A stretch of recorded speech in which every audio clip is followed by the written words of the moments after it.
এবার নতুন রাজনৈতিক দল গঠনের ঘোষণা দিতে যাচ্ছেন চিত্রনায়ক ইলিয়াস কাঞ্চন। রাজধানীর হোটেল ইন্টারকন্টিনেন্টালে ইতিমধ্যে দলের আত্মপ্রকাশের অনুষ্ঠান আয়োজন করা হয়। অনুষ্ঠানেই নতুন রাজনৈতিক দলের নাম প্রকাশ করা হবে বলে জানান তিনি।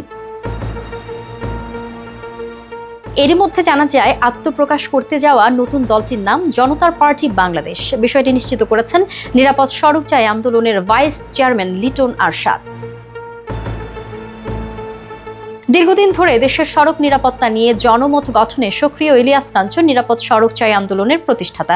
1993 সালে স্ত্রী জাহানারা কাঞ্চনকে সড়ক দুর্ঘটনায় হারানোর পর থেকে এ বিষয়ে সামাজিক আন্দোলন গড়ে তোলেন তিনি। এদিকে বিভিন্ন সময়ে তাকে নির্বাচন করার আহ্বান জানানো হলেও এবারই প্রথম সরাসরি রাজনীতিতে প্রবেশ করছেন তিনি।